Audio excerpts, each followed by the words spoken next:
In the late 1950s and the early 1960s, US military aid began arriving in Israel. With the inevitable assistance of France and the United States, Israel developed nuclear weapons. In a lightning strike in 1967, Israel achieved its goal of conquering the remainder of Palestine and more.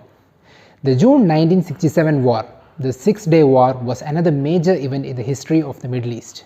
It signaled the end of one phase of the post-World War II national liberation struggle in the region, and a start of a new phase, led by resurgent and revolutionary Palestinian movements.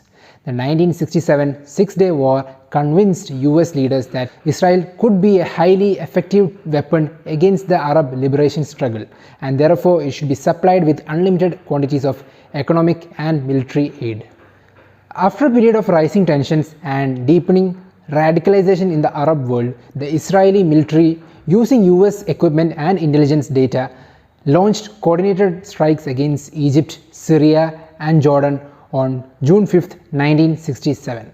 The US military units were on alert, ready to intervene in the name of protecting American lives if the surprise attack by the Israeli Defense Force went wrong. Most of the mainstream media, along with Israel's apologists in United States, propagated the notion that the war was like the biblical David versus Goliath battle. Israel was pictured as this hero underdog with God on its side. The US-based Anti-Defamation League, which has long served as a propaganda machine for the Israeli regime, said that Israel launched a preemptive strike against Egypt, which gave the false narrative that they only did so to prevent destruction.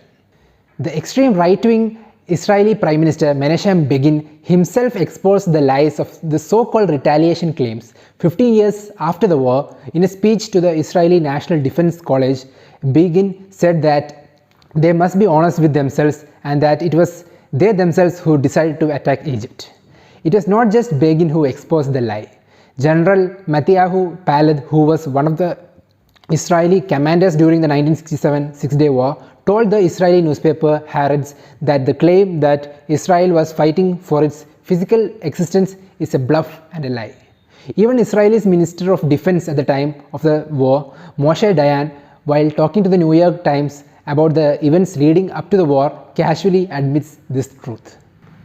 Israel succeeded in achieving its long-held objective of expanded territory through the war. The remaining 22% of historic Palestine, the West Bank and Gaza, was conquered by Israel's surprise attack, along with the Syria's Golan Heights and Egypt's Sinai Peninsula. More than 35,000 Arabs were killed, many of them burned to death by bombs. Thousands more were wounded. Most of the Egyptian, Syrian and Jordanian air and armed force were destroyed in the opening days of the surprise attack. The Israeli army drove more than 90,000 Syrians and Palestinians out of the Golan Heights. Many of the Syrian villages were bulldozed by the Israeli military. Israeli settlers began arriving in Golan in July 1967. In 1981, the Israeli parliament passed a law for taking up Golan Heights. The continuing occupation of Golan as well as the West Bank and Gaza defies the UN resolution. Possessing overwhelming technological superiority, Israeli casualties were low. Officially, around 1,000 Israelis were killed. More than 300,000 Palestinians were made refugees in the war, many of them for the second time in 2 decades. In addition to Israel, Washington was the other big winner of the 1967 Six-Day War. Gerald Ford, who was the House of Representatives minority leader and later president, said that Israel has done a good job of bailing out the US interests in the area.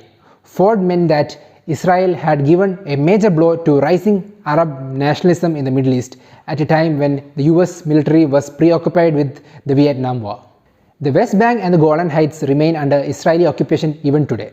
So does Gaza. Although Israeli military forces withdrew in 2005, Gaza remains militarily surrounded and cut off from the world. It has become the world's largest open prison.